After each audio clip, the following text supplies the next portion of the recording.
ఆదికాండము 9వ అధ్యాయము 26వ వచనం. మరియు అతడు షేము దేవుడైన యెహోవా స్తుతింపబడును గాక, కనాను అతనికి దాసుడగును, దేవుడు యాపెతును విశాలపరచును, అతడు షేము గుడారములలో నివసించును, అతనికి కనాను దాసుడగును అనెను. దేవునికి స్తోత్రం కలుగును గాక. ఇది ఒక ప్రవచనం. మరొకసారి ఆ ప్రవచనాన్ని అబ్జర్వ్ చేయండి. ఒకసారి నోవాహు యొక్క కుమారుల గురించినటువంటి ఒక ప్రవచనం ఇది. ఈ ప్రవచన నెరవేర్పును ఒకసారి మనం ఆలోచన చేద్దాం. బైబిల్ అనేది ఏదో ఒక పుస్తకం కాదు. దేవుని వాక్యము, బైబిల్ అనేది ఏదో ఒక మనము రోజు పట్టుకునే ఒక పుస్తకం కాదు. ఇది ప్రవచన గ్రంథం. మన రోజువారి జీవితాల్లో నెరవేరుతున్నటువంటి గ్రంథం ఇది. చూడండి ఒకసారి, మళ్ళీ చదువుదాం ఆ మాట. జాగ్రత్తగా అబ్జర్వ్ చేయండి ఒకసారి ఏమేమి ఉన్నాయి ఇక్కడ. షేము దేవుడైన యెహోవా స్తుతింపబడును గాక. అందరం అందాం అన్నమాట. షేము అంటే ఎవరు? నోవాహు యొక్క కుమారుడు. నోవాహు కుమారులు ఎంతమంది? ముగ్గురులో షేము దేవుడు స్తుతింపబడును గాక అనండి ఒకసారి మాట. ఎందుకని షేము దేవుడు? ఆ షేము దేవుడు అనే పేరు ఎందుకు వచ్చింది అంటే, దేవుడు ఎవరికి పడితే వారికి దేవుడు కాదు.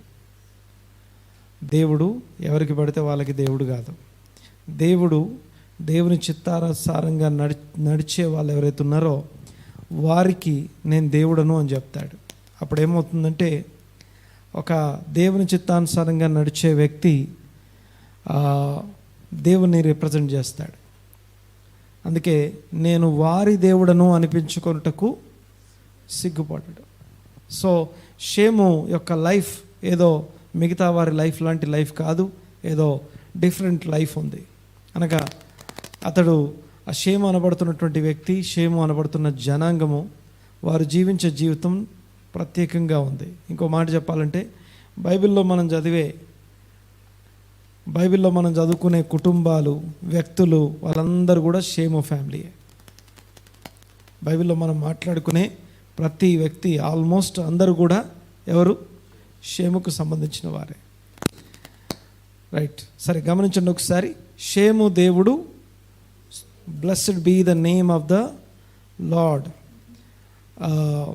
షేము దేవుడు స్తుతి నొందునుగాక. అయితే తర్వాత చదువుదాం ఒకసారి. నెక్స్ట్, కనాను అతనికి దాసుడగును. కనాను ఎవరు?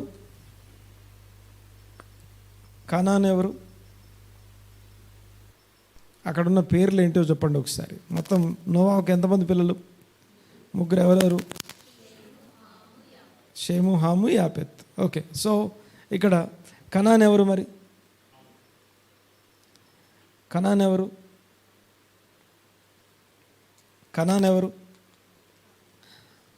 హాము కుమారుడు కనాను. ఓకే, మొత్తానికి ఏమంటున్నాడు అక్కడ? షేము దేవుడు స్తుతి నొందునుగాక. తర్వాత రెండోది కనాను, అనగా హాము కుమారుడైన కనాను ఏం రాస్తుంది అక్కడ? కనాను అతనికి దాసుడగును. ఆ ముందు వచనం చదవండి ఒకసారి. కనాను గురించి ఏం రాస్తుందో. కనాను శపింపబడిన వాడై. షేము దేవుడేమో స్తుతి నొందునుగాక, కనాను శపించబడిన వాడు. కనాను శపించబడిన వాడు, షేము దేవుడు స్తుతి నొందునుగాక. సో హాము, షేము, యాపెత్ ముగ్గురున్నారు. ఈ ముగ్గురు ఎవరు? ఈ ముగ్గురు ఎలాంటి వారు? ఈ ముగ్గురు యొక్క లైఫ్ గురించి, భూమి మీద ఉన్నది ముగ్గురు. ఇప్పుడు భూమి మీద బ్రతుకుతున్న వాళ్ళందరికీ బయోలాజికల్ ఫాదర్ నోవాహు కుమారులు ఈ భూమి మీద బ్రతుకుతున్నారు. ఈ బ్రతుకుతున్నటువంటి నోవాహు కుమారులైన హాము, షేము, యాపెత్, ఈ ముగ్గురు ఎవరు? ఈ ముగ్గురు ఎక్కడెక్కడ ఉన్నారు? వారి గురించిన ఏ ప్రవచనం చెప్పబడింది అంటే, ఇప్పుడు జరుగుతున్నది అప్పుడెప్పుడో జరిగిన దానికి, అప్పుడెప్పుడో చెప్పబడిన దానికి ఏమైనా కనెక్షన్ ఉందా? చూడండి ఒకసారి. హాము, షేము, యాపెత్. షేము గురించి ఏం చెప్పబడింది? షేము దేవుడు స్తుతి నొందునుగాక. షేము ఆత్మీయుడు, షేము దేవుని వాక్యానుసారంగా నడిచేవాడు. 2, హాము కుమారుడైన కనాను శపించబడినవాడు. హాము కుమారుడైన కనాను శపించబడినవాడు. హాము ఎవరికి దాసుడవుతాడట? ఎవరికి దాసుడవుతాడు చెప్పాలి గట్టిగా? షేముకు దాసుడు. కనాను ఎవరికి దాసుడవుతాడు? చదవండి. కనాను అతనికి దాసుడగును. ఎవరికి? షేము దేవుడైన యెహోవా స్తుతి నొందునుగాక.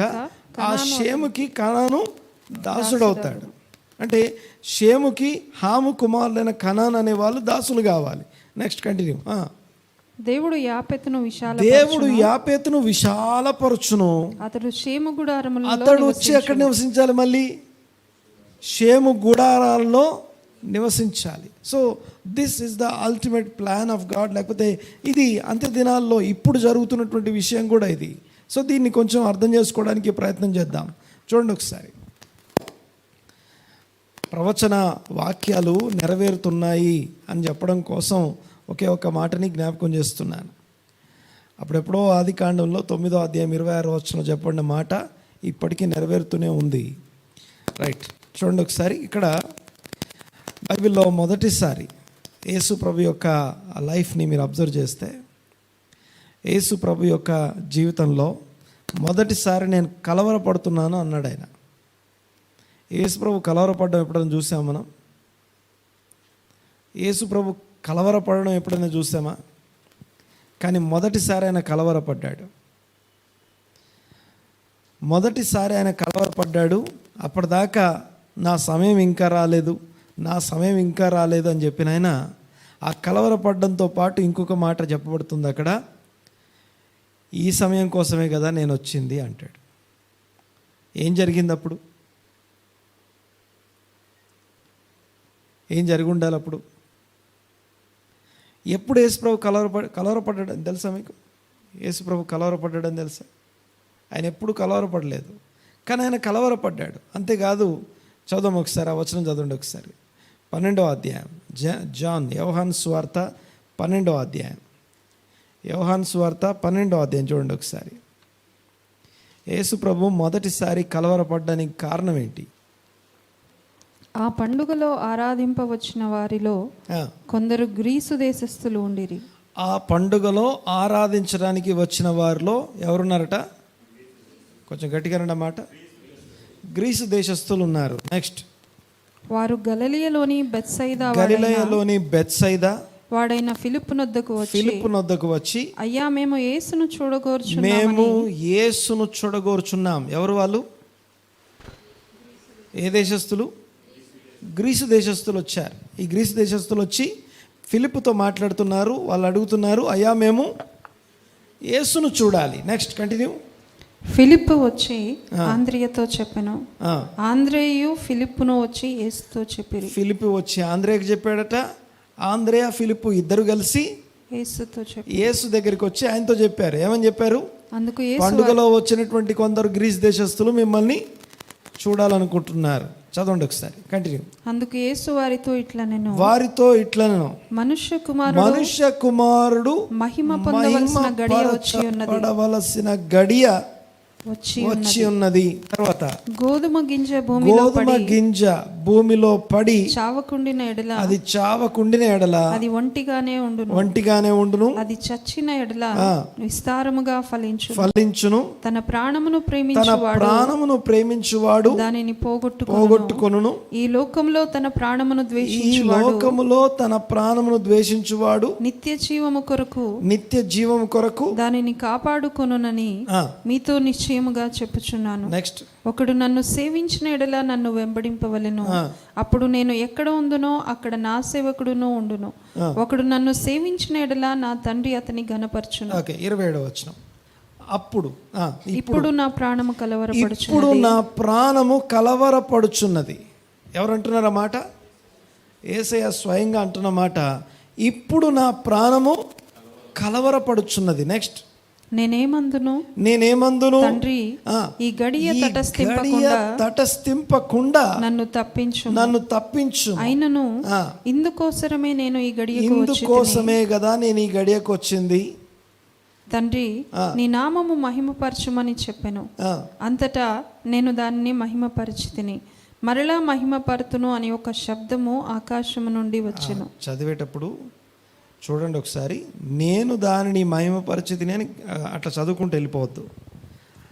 నేను దాన్ని మహిమపరిచితిని అని పైనుంచి వచ్చిన స్వరం, అది దేవుడు మాట్లాడుతున్న స్వరం. అది నేను దాన్ని మహిమపరిచితిని మరలా మహిమపరుతునని ఆకాశం నుండి ఒక స్వరం రెండోసారి వినిపించింది. తర్వాత కంటిన్యూ. కాబట్టి అక్కడ నిలుచుండి వినిన జన సమూహము ఉరిమెను అనిరి. మరికొందరు దేవదూత ఒకడు ఆయనతో మాట్లాడుతున్నారు. అందుకు యేసు, ఈ శబ్దము నా కొరకు రాలేదు, మీ కొరకే వచ్చింది. సరే, అదంతా ఇప్పుడు మాట్లాడుకోవడానికి సమయం లేదు, కానీ ఒకే ఒక విషయాన్ని మీకు జ్ఞాపకం చేస్తాను. ఎందుకని యేసుప్రభు మొదటిసారి నా ప్రాణం నాలో కలవరపడుతుంది అంటున్నాడు? యేసుప్రభు యొక్క ప్రాణం కలవరపడడానికి కారణం ఏంటి? అక్కడ ఏం రాస్తుంది? దేన్ని చూసి ఆయన కలవరపడుతున్నాడు? ఏ విషయాన్ని చూసి ఆయన కలవరపడుతున్నాడు? చెప్పాలి, చూసి చెప్పండి. ఇప్పుడు చదివిన దాంట్లో నుంచి ఏం కనపడుతుంది మీకు? యేసు ప్రభు ప్రాణం కలవరపెట్టే విషయం ఏముంది అక్కడ? కొందరు ఎవరో వచ్చి యేసు ప్రభుని చూడగోరుచున్నారని చెప్పగానే ఆయన టెన్షన్ పడుతున్నాడు, అందాం ఆ మాట. యేసు ప్రభు కలవరపడుతున్నాడు. ఇలాంటి పదం ఎప్పుడు చదివి ఉండం మనం, ఇలాంటిది ఎప్పుడు చూసుంటాం. సో విషయం ఏంటంటే, యేసు ప్రభు ప్రాణం కలవరపెట్టినటువంటి విషయం ఏంటంటే, కొందరు గ్రీసు దేశస్థులు. ఎవరి గ్రీసు దేశస్థులు? ఈ గ్రీసు దేశస్థులు వచ్చి యేసు ప్రభును కలుసుకుందాం అని అడగగానే, వాళ్ళు ఇలా నేను చూడాలనుకుంటున్నా తెలియగానే యేసు ప్రభు వెంటనే మనుష్య కుమారుని ఆ యొక్క గడియ వచ్చి ఉన్నది అనే మాట మనం చూస్తాం. చూడండి ఒకసారి. అందుకు యేసు వారితో, మనుష్య కుమారుడు మహిమ పొందవలసిన గడియ వచ్చి ఉన్నది, సమయం వచ్చింది అని. ఆ సమయం రావడము, ఈ యొక్క గ్రీసు దేశస్థులు రావడము రెండు ఒక విషయాన్ని సూచిస్తున్నాయి. విషయం ఏంటంటే, ఈ గ్రీసు దేశస్థులు ఎవరు? ఒక విషయం మీకు అవగాహన కోసం, జనరల్ నాలెడ్జ్ కోసం, యేసు ప్రభుకి ముందే ఉన్న గ్రీసు దేశస్థుల పేరు చెప్పండి. ఎవరి పేర్లన్నా చెప్పండి. మాకు స్కూల్లోనే మేము చదువుకోలేదు. యేసు ప్రభు కంటే ముందే ఉన్న గ్రేట్ గ్రీస్ దేశస్థులు మీకు తెలిసిన పేర్లు చెప్పండి. అలెగ్జాండర్ వాళ్ళ మాస్టర్ ఎవరు? అలెగ్జాండర్ వాళ్ళ గురువు ఎవరు? ఏమో మాకేం తెలుసు అంటే గూగుల్ చేసి చెప్పండి.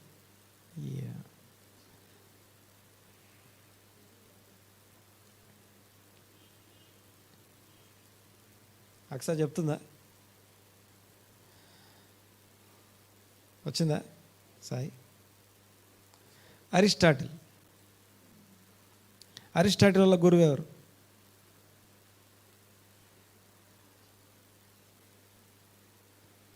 ఇలా పేర్లు ఏం తెలియని వాళ్ళు ఎవరుగా, తెలియని పేరు ఏం కాదు అది. అరిస్టాటిల్ పేరు తెలుసా ఎవరైనా?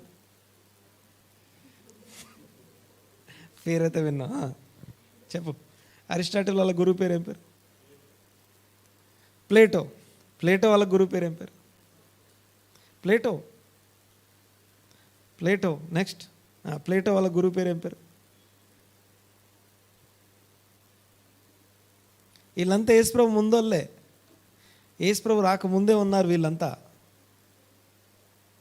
చదవండి, దొరికిందా? సోక్రటీస్. అమ్మా కరెక్టేనా?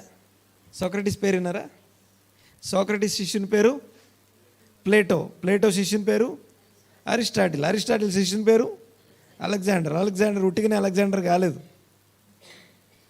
అలెగ్జాండర్ అనేవారు ఉట్టిగానే అలెగ్జాండర్ కాలేదు, అలెగ్జాండర్ ద గ్రేట్ కాలేదు.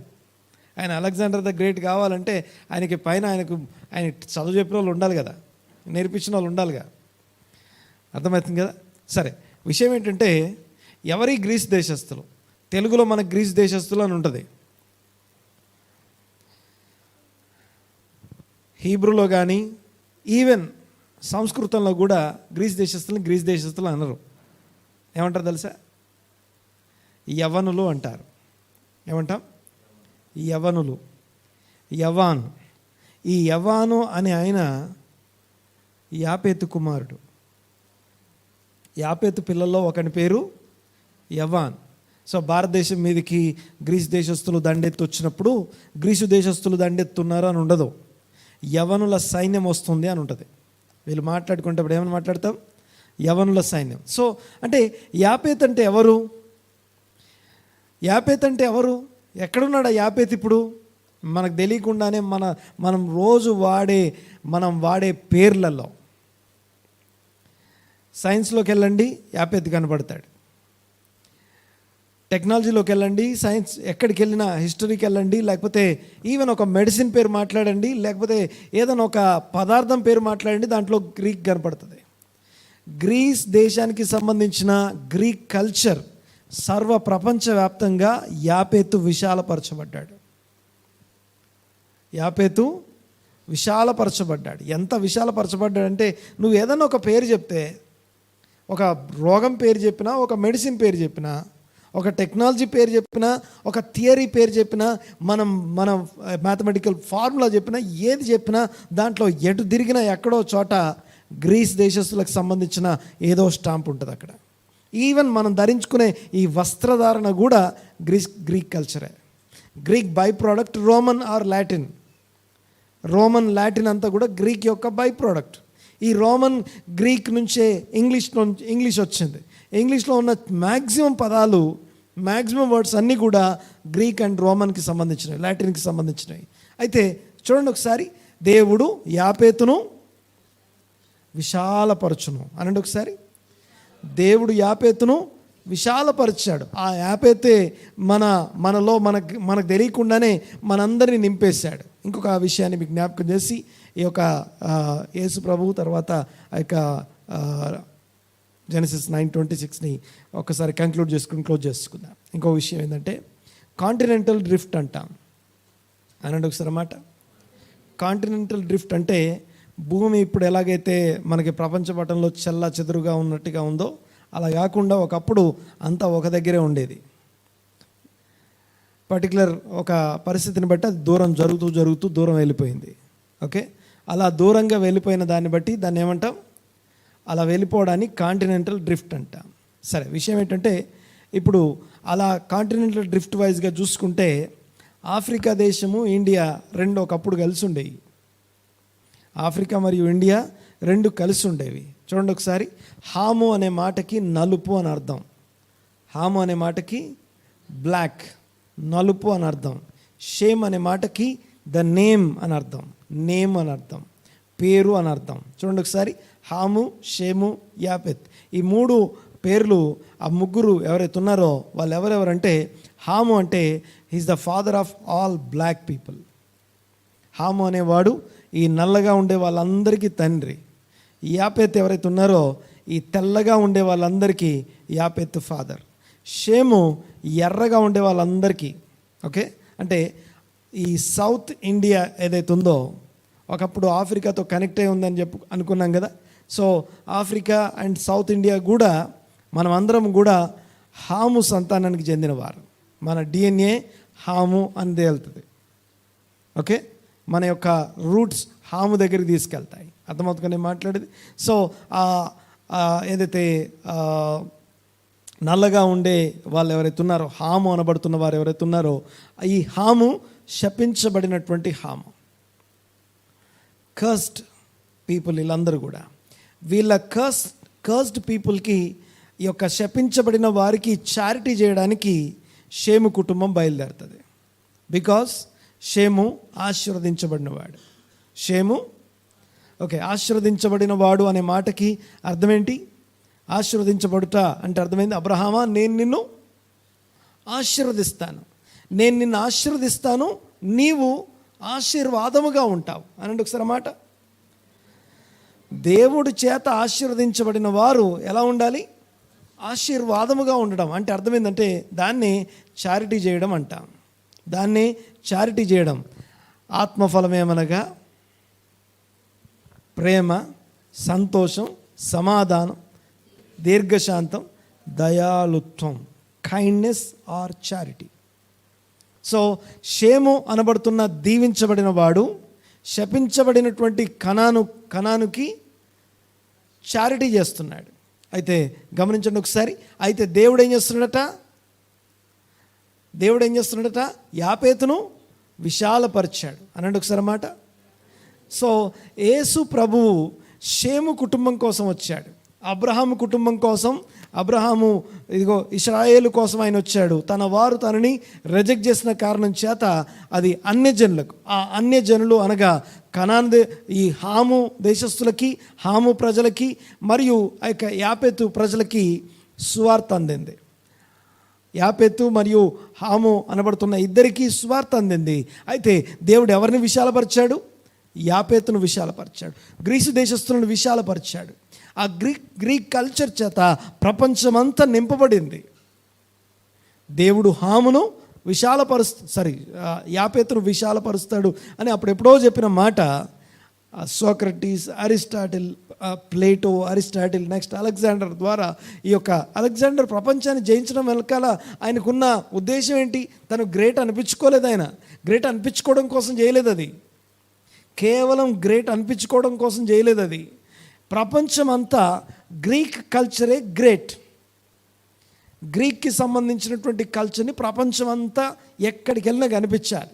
దీనికోసం ఆయన ప్రపంచాన్ని జయించాడు, దానికోసం ఆయన ఫీడ్ చేయబడ్డాడు, దానికోసం ఆయన లోపల ఇవన్నీ ఫీడ్ చేయబడ్డాయి. అయితే విషయం ఏంటంటే ఇప్పుడు ప్రపంచం అంతా ఈ యాపేతు వెళ్ళి ఎక్కడ కూర్చోవాలట అనండి ఒకసారి. షేము గుడారం అనండి ఒకసారి మాట. షేము గుడారము అంటే అబ్రహామిక్ టెంట్ లేకపోతే షేము టెంట్లోకి వెళ్ళి కూర్చోవాలి. ఈ షేము టెంట్లో ఏముంటుందంటే ధర్మశాస్త్రము బోధించబడుతుంది, దేవుని ధర్మశాస్త్రం బోధించబడుతుంది. అయితే యేసుప్రభు భూమి మీద ఉన్న కాలంలో అదొక సైన్. అది గ్రీస్ దేశస్థులు యాపేతు కుటుంబం వచ్చి షేము గుడారం దగ్గర ఆయన్ని కలవాలి అని రాగానే ఎస్, ప్రవచన నెరవేర్పు వచ్చింది. ఇదిగో యాపేతు ఎక్కడ? షేము గుడారంలో కూర్చోవాలి. ఏమని రాస్తుంది అక్కడ? చదవండి ఒకసారి. ఆదికాండం 9:26. దేవుడు యాపెతును విశాలపరచును, దేవుడు యాపెతును విశాలపరచును, అతడు షేము గుడారములో నివసించు. షేము గుడారంలో నివసించడం అంటే అర్థం ఏంటి? ఒక యాపెతు తన విశాలమైనటువంటి యాపెతు వచ్చి షేము గుడారంలో ఉండడం అంటే అర్థం ఏంటి? అసలు షేము గుడారంలో టీచింగ్ ఉంటుంది, ఉపదేశం ఉంటుంది. షేము గుడారమే అబ్రహాము గుడారం. అనగా షేము టీచ్ చేస్తాడు, దేవుని కట్టడలు బోధిస్తాడు, దేవుని వాక్యం బోధిస్తాడు, యెహోవా ధర్మశాస్త్రం, యెహోవా మార్గాన్ని బోధిస్తాడు. ఆ మార్గం బోధించబడే ఆ ఉపదేశం దొరికే స్థలం ఏదైతుందో ఆ షేము గుడారంలోకి వచ్చి యాపెతు కూర్చొని, గుడారము అనే మాటకి టీచింగ్ ప్లేస్ అని అర్థం, ఉపదేశం దొరికే స్థలము అని అర్థం. సో దేవుని మందిరానికి గుర్తుంది. ఆ యొక్క షేము గుడారంలోనికి వచ్చి ఈ యాపెతు కూర్చొని నేర్చుకోవడానికి వస్తాడు చూసారా. అప్పుడు ఏమైందట? ఓకే, ఇది యేసుప్రభు కాలంలో గ్రీసు దేశస్తులు వెతుక్కుంటూ వచ్చారు యేసుప్రభు కోసం. ఆ వెతుక్కుంటూ రాగానే గడియ వచ్చింది. నా హృదయం, నా ప్రాణము నాలో కలవరపడుచున్నది అని చెప్తున్నాడు ఆయన. కలవరపడుచున్నది అంటే ప్రవచన నెరవేర్పులు కనపడుతున్నాయి. అలా అప్పటిదాకా నా సమయం ఇంకా రాలేదు అని ఆ యొక్క యోహాను సువార్త 2వ అధ్యాయంలో నా సమయం ఇంకా రాలేదు, నా సమయము అని మాట్లాడిన ఆయన 12వ అధ్యాయంకి వచ్చేసరికి ఈ గడియ కోసమే కదా నేను వచ్చింది, ఈ గడియ కోసమే, ఈ టైంకే కదా నేను వచ్చింది అని చెప్పి తండ్రి ఏమన్నది అక్కడ? తండ్రి ఈ గడియ తటస్థింపకుండా నన్ను తప్పించుము. 28వ వచనం, తండ్రి నీ నామము మహిమపరచుమని చెప్పెను. తండ్రి నీ నామము మహిమపరచుము అని చెప్పెను. అంతటా నేను దాని మహిమపరచుతిని, మరలా మహిమపరతును అని ఒక శబ్దము ఆకాశం నుండి వచ్చెను. ఆకాశం నుండి ఒక స్వరం వినిపించిందట. యేసుప్రభు కలవరపడడం అనే విషయమే మనకు కొత్తగా ఉంటే ఆయన లోపల మాట్లాడుతూ ఉండగానే పైనుంచి ఒక శబ్దం వినిపించిందట. ఆ చుట్టూ వాళ్ళకి ఏమైందట? ఒక ఉరుము వినిపించిందట. ఉరిమెను అనుకున్నారు వాళ్ళు, కానీ ఉరమలేదు. దేవుడు మాట్లాడుతున్నాడు. ఏమని మాట్లాడుతున్నాడు? నేను దాని మహిమపరిచితిని. దేన్ని మహిమపరిచాడు? దేన్ని మహిమపరిచాడు? దేవుని నామం మహిమపరచబడుతుంది. ఓకే, మరొకసారి. షేము దేవుడు స్తుతినందునుగాక. షేము దేవుడు స్తుతినందునుగాక. నామమును మహిమపరిచితిని, మరలా మహిమపరుతును అని చెప్పినప్పుడు ఉరుము లాంటి శబ్దం వినిపించింది. అందరూ ఊరిమేను అన్నారు. ఇంకొకరేమో దేవదూత మాట్లాడాడేమో ఆయనతోనే అన్నారు. అంటే మామూలుగా రెగ్యులర్గా జరిగే విషయం అక్కడ జరగలేదు. రోజు వచ్చే ఉరుములు లాంటి ఉరుము రాలేదు అక్కడ. అర్థమవుతుందిగా నేను మాట్లాడేది. సో ఈ గడియ చాలా స్పెషల్ గడియ. యాపేతు ఇప్పుడున్న ప్రపంచ పరిస్థితుల్లో విశాలపరచబడినటువంటి యాపేతు ఇంగ్లీష్ వాళ్ళ నుండే సర్వ ప్రపంచానికి సువార్త ప్రకటించబడింది. But that is not the ultimate point. యాపేతు విశాలపరచబడ్డాడు. యాపేతు అనేవాడు అందరికీ సువార్త చెప్పాడు. అందరినీ క్రీస్తు యేసు వైపుకు నడిపించగలిగాడు. ఒకటి, వారి రోజువారి స్థితి నుండి అనగా వారి యొక్క వాటన్నిటి నుంచి బయటికి వచ్చి దేవునితో తిరగడానికి సువార్త ప్రకటించాడు యాపేతు. ఇప్పుడు విశాలపరచబడినటువంటి యాపేతుకు ఉన్నటువంటి ఆ స్పెషాలిటీ చూడండి ఒకసారి. ఫస్ట్ నుంచి కూడా ఏంటి? ఆ గాస్పలైజేషన్, లేకపోతే మొత్తం అంతటా మా ముద్ర ఉండాలి, మొత్తం అంతటా మా కల్చర్ ఉండాలి అని ఏదైతే వారిలో జీల్ ఏదైతే ఉందో దేవుడు యాపేతును విశాలపరిచాడు. ఆ విశాలపరచబడినటువంటి యాపేతు ఆ యాటిట్యూడ్ ఏదైతే ఉందో దాంట్లో నుంచే గాస్పలైజేషన్ కూడా జరిగింది. ఆ గాస్పలైజ్ చేయబడినటువంటి విశాలపరచబడిన యాపేతు ఇప్పుడు వెళ్ళి ఎక్కడ కూర్చోవాలి? షేము గుడారంలోకి వెళ్ళి ఇప్పుడు కూడా కూర్చోవాలి. ఇప్పుడు వెళ్ళి మనం యెహోవా ధర్మశాస్త్రం దొరికే స్థలం ఎక్కడుంటుందంటే దాన్నే షేము గుడారం అంటాం. ధర్మశాస్త్రము, దేవుని వాక్యము, శరీరం ధరించుకున్న యేసు ప్రభు, మరణించి తిరిగి లేచి మన శరీరాలని నింపిన పరిశుద్ధాత్ముడు అన్నీ ఒకే విషయాన్ని బోధిస్తున్నాయి. ఆ ఆత్మచేత నింపబడిన మనము, పరిశుద్ధాత్మచేత నింపబడిన మనము యాపేతును దేవుడు విశాలపరిచాడు. ఇప్పుడు ఆ యాపేతు షేము గుడారంలోకి వెళ్ళి కూర్చోవాలి. ఇది దేవుని యొక్క ప్రవచనము మరియు దేవుని చిత్తము. ప్రార్థన చేసుకుందాం, కళ్ళు మూసుకుందాం. ఒక్కసారి యెహోవా ధర్మశాస్త్రం, ఒక్కసారి ఎవరైనా ఒకరు ఈ మాట చదువు ఒకసారి. యెషయా గ్రంథము 2వ అధ్యాయం మొదటి నుంచి ఒక 3 వచనాలు చదువుకొని ప్రార్థనలోకి వెళ్ళిపోదాం మనం. యెషయా గ్రంథం 2వ అధ్యాయం మొదటి 3 వచనాలు. అంత్య దినములలో యూదాను గూర్చియు యెరూషలేమును గూర్చియు ఆమోజు కుమారుడైన యెషయాకు దర్శనము వలన కలిగిన దేవోక్తి. అంత్య దినములలో పర్వతముల పైన యెహోవా మందిర పర్వతము పర్వత శిఖరమున స్థిరపరచబడి కొండల కంటే ఎత్తుగా ఎత్తబడును. ఇది షేము గుడారం గురించి మాట్లాడుతున్న మాట. షేము గుడారము అంటే దేవుని మందిరము అని అర్థం. తర్వాత కంటిన్యూ. ప్రవాహము వచ్చినట్లు ఆ మందిరంలోనికి, షేము గుడారంలోనికి ప్రవాహం వచ్చినట్లు సమస్త అన్యజనులు, యాపేతులందరూ కూడా అందులోకి వస్తారు. తర్వాత ఆ కాలమున సియోనులో నుండి ధర్మశాస్త్రము యెరూషలేములో నుండి యెహోవా వాక్కు బయలు వెళ్ళును. జనములు గుంపులుగా వచ్చి యాకోబు దేవుడు అనగా షేము గుడారానికి అధిపతి యాకోబు. షేము గుడారము షేము యొక్క సంతానం అబ్రహామా, నిన్ను దీవించి నీకు నేను సంతానం కలుగజేస్తాను. ఆ సంతానం నందు సకల వంశాలు అనగా యాపేతు, హాము, షేము, యాపేతు అందరిని అందులో అంటుగడతాను. అబ్రహామా, నీ సంతానం నందు సకల వంశాలను అంటుగడతాను అని చెప్పాడు కదా, దీవిస్తానన్నాడు కదా. ఆ యొక్క దీవించబడవలసినటువంటి అబ్రహామా, ఇస్సాకు వలనైనది నీ సంతానం అనబడును. తర్వాత యాకోబు వలనైనది నీ సంతానం అనబడును. ఇలాగా యాకోబు దేవుడు, ఇశ్రాయేలు దేవుడు, ఆ ఇశ్రాయేలు దేవుని నుండి ఆయన వాక్యం మనకి బయలుపరచబడతా ఉంది. ఆ బయలుపరచబడిన వాక్యం చేత మనము ఈ రోజున ప్రవాహం వచ్చినట్టుగా ఎక్కడికి రావాలట? షేము గుడారానికి బయలుదేరి రావాలి. చదవండి ఒకసారి. యాకోబు దేవుని మందిరమునకు యెహోవా పర్వతమునకు మనము వెళ్ళుదము రండి. ఆయన తన మార్గముల విషయమై మనకు ఉపదేశిస్తాడు, బోధిస్తాడు. తర్వాత మనము ఆయన త్రోవల్లో మనం నడుద్దాం. హాము గాని, యాపెతు గాని, షేము గాని అందరూ కూడా దేవుని త్రోవల్లో, దేవుని మార్గంలో నడవాలి. దేవునికి స్తోత్రం. తర్వాత అని చెప్పుకొందురు. చెప్పుకొందురు. ఆయన మధ్యవర్తి అయి అన్యజనులకు న్యాయము తీర్చును, అనేక జనములకు తీర్పు తీర్చును. వారు తమ ఖడ్గములను నాగటి నక్కులుగా. వారి యొక్క లైఫ్ స్టైల్ మార్చబడుతుంది. ఖడ్గములు అనగా ఒక మనిషిని చంపే ఖడ్గము మారణాయుధాల్ని పనిముట్లుగా, వ్యవసాయ పనిముట్లుగా, ప్రాణం నిలబెట్టే వ్యవసాయ పనిముట్లుగా మార్చే విధంగా ట్రాన్స్ఫామ్ అవుతాం.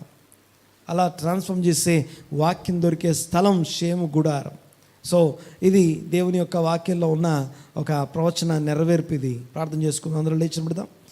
అందరూ లేచి నిలబడి నిజంగా షేము గుడారంలోకి వెళ్ళడం అంటే ఏంటో ఒక్కసారి అర్థం చేసుకోవడానికి ప్రయత్నం చేద్దాం. కళ్ళు మూసుకొని, దేవా మీకు వందనాలు, స్తోత్రం నాయనా.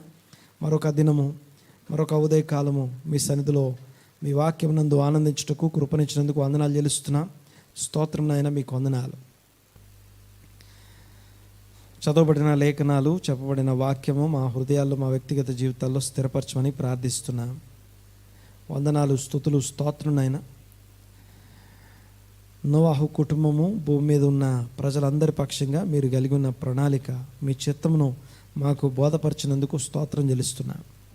ఈ మాటలు అనేకులకు దీవెనకరంగా మార్చండి. ఇదిగో ఇక్కడున్న మాకు మాత్రమే కాదు, ఆన్లైన్లో ఏకీవించిన వారికి, ఇంకా అనేకులకు దీవెనకరమైన, ఆశీర్వాదకరమైన, ఫలభరితమైనటువంటి వాక్యంగా దీన్ని మార్చండి తండ్రి. మీకు వందనాలు చెల్లిస్తున్నాం. మనోనేత్రాలు వెలిగించి జ్ఞానమును ప్రత్యక్షత కలిగిన మనసు ప్రతి ఒక్కరికి దయచేయండి. యెహోవా మార్గంలో నడుచుకున్నట్లుగా, ఆయన త్రోవల్లో నడుచున్నట్లుగా, ఇదిగో ఈ ఉదయకాలం మేము విన్న వాక్యము ప్రవాహం వచ్చినట్లుగా మేము శక్తితోనూ బలముతోనూ ఇదిగో ఇంకా కొంచెం అగ్రెసివ్గా మీ సన్నిధికి మేము చేరడానికి కృప దయచేయండి. స్తోత్రం నాయన, మీకే వందనాలు. మీ కార్యములు ఇదిగో మా ఎడల విస్తరింపజేయమని ప్రార్థన చేస్తున్నాం. ఇదిగో మా మనస్సులను, మా యొక్క ఆలోచనలను విశాలపరచమని ప్రార్థన చేస్తున్నాం. స్తోత్రము, స్తోత్రము, స్తోత్రం నాయన, మీకే వందనాలు. మనోనేత్రాలు వెలిగించండి. జ్ఞానము ప్రత్యక్ష కలిగిన మనస్సు చేత ప్రతి ఒక్కరిని నింపమని వేడుకుంటూ, స్తుతించి ఆరాధించి మీ నామాన్ని గొప్ప చేస్తూ, ఏకీవించిన వారందరినీ దీవించమని అడుగుతూ, క్రీస్తు యేసు రక్తం నందలి, శరీరం నందలి విమోచనం ద్వారా మాకు కలిగిన విశ్వాసము, ఆ విశ్వాసమును మాకు అనుగ్రహించబడిన నిత్య జీవ సంబంధమైన జీవం చేత మేము నింపబడి ముందుకు సాగడానికి కృప దయచేయమని, ఇంకను ఎక్కడ మార్గంలో నడుచుకునేటట్లుగా మీ యొక్క గుడారంలో కూర్చొని నేర్చుకోలేదో ఆ నేర్చుకునే విషయంలో మా మనస్సులను విశాలపరచమని, ఆలోచనలు స్థిరపరచమని వేడుకుంటూ, స్తుతించి ఆరాధించి మీ నామాన్ని గొప్ప చేస్తూ, నజరేయుడైన యేసుక్రీస్తు నామమున స్తుతించి ఆరాధించి ప్రార్థన అడిగి వేడుకుంటున్నాము తండ్రి. ఆమేన్.